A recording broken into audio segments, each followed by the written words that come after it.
Breaking news, the military confirmed the abduction of three soldiers and more than 30 civilians in an Enugu state this morning, being the 25th of January 2025.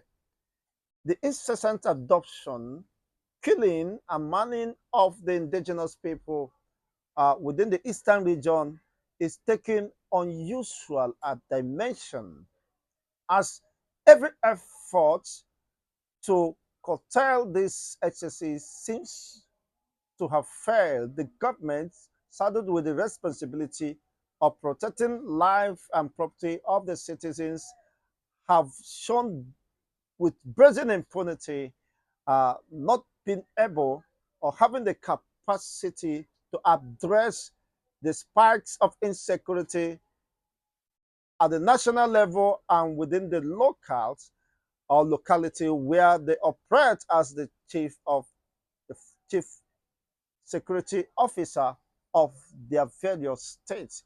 It is quite alarming that even the security operatives, soldiers, could be adopted. These adopters have been alleged to be the Fulani militias or the Fulani militias, of course, rampaging and at rampage, adopting people. And unfortunately, this is not the first time. This is not the second time. And the worst experience is that we may not be seeing the end of these activities within the Eastern region. Who is behind this adoption? Who is sponsoring it? What is the motive behind this? Because it has defied the efforts of the locals. And sometimes when the locals want to provide solutions or provide security outfit for themselves in order to defend themselves, the same government will counter such oppressions, will counter such initiative for whatever reasons best known to them. You said the people cannot protect themselves, and you saddled with the constitutional responsibility to protect the people. You are failing in that primary responsibilities. Means in indirectly or paradoxically, you must be liable to whatever is happening. You are somehow an accomplice because the law guarantees the protection of the people, which you are saddled with the responsibility and you took an oath of allegiance to protect. But such is not being checked within the Nigerian setting or political cycle. And you begin to ask, why should the locals not be allowed to protect themselves? If the government and the its institution or security institutions has failed to address this, unfortunately, even the security personnel are becoming victims of these escalations. Victims of these escalations. As it's been reported that out of the four military personnel involved, one eventually escaped to tell the unfortunate narrative of what transpired.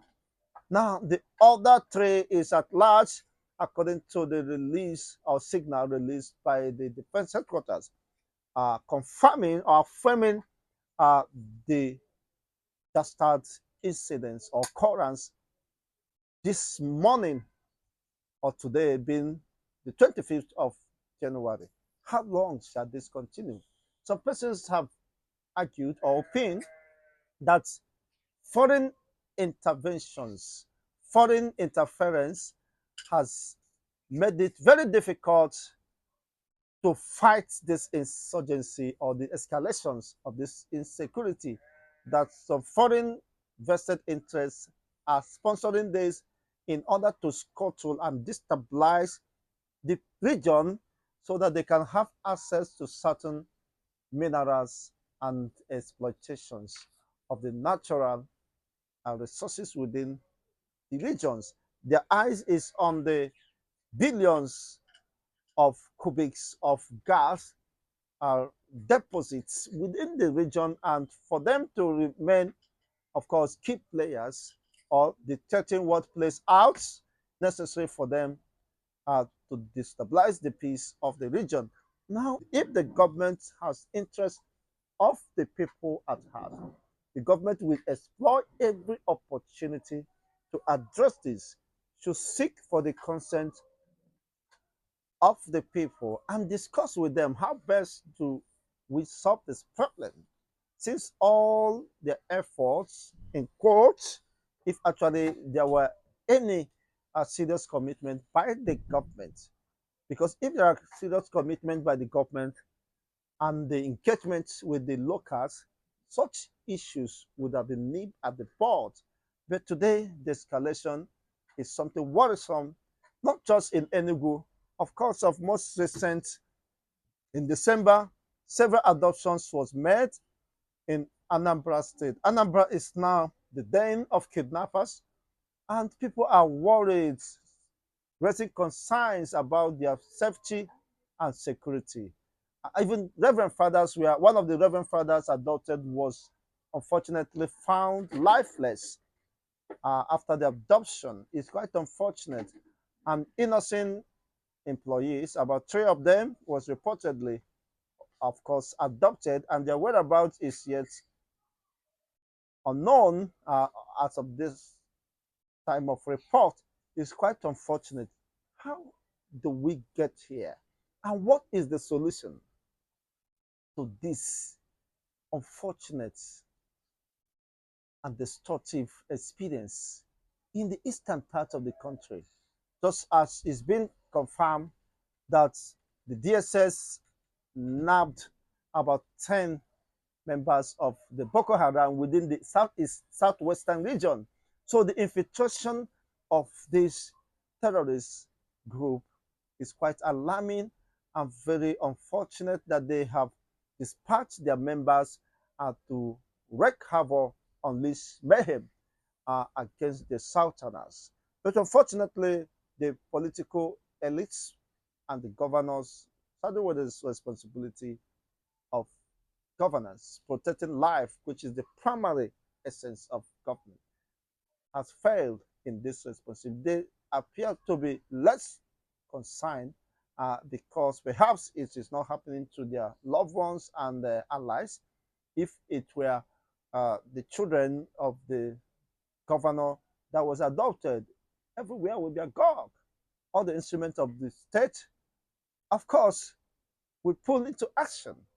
But because perhaps it has not gotten to them and their interference or reluctance to tackle this insecurity. And people have argued for the very reason why there have been several clamor called for the release of leader of the indigenous people of Biafra from the eastern region.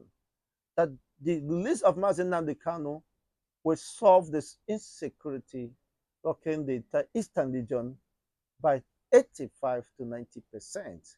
Now the question is, having understood and weighed the importance of this in the interest of public peace and justice, why are the authorities holding back, failing to heed to the yearnings and the cravings of the majority of the people of the Easterners and even foreigners calling for the release of Mazen Nnamdi Kanu?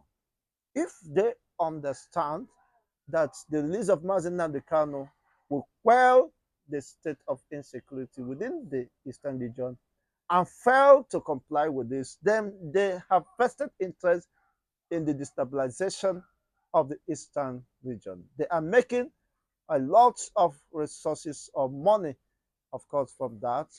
And for these reasons, perhaps they may not consider that as a viable alternative because of their interest or perhaps political or economic interest at the expense of the entire eastern region.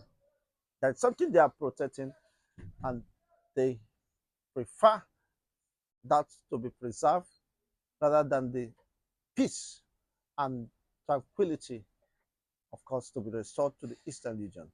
Let's get to know your own take and perspective of course, about this happenings.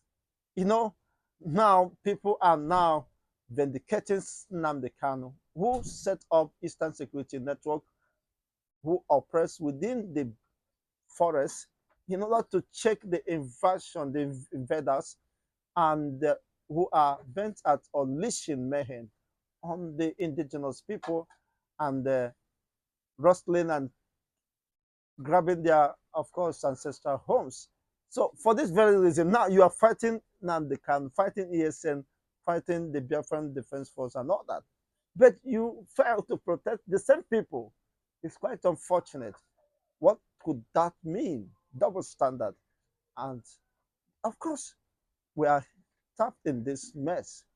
But unfortunately, innocent citizens are becoming victims of this cruelty and against humanity, not just the eastern part, easterners, but this is quite worrisome. Even in the southwest, they are not left with the spread of this insecurity or spikes of insecurity as the government or the governor of Oyo State raised alarm that where he lodged, 2 kilometers away from where he lodged, of course, these people have their safe havens where they operate or launch their operations.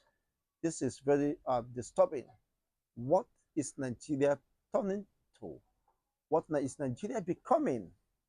Unfortunately, most of the southern politicians are still living in the dark of the current realities.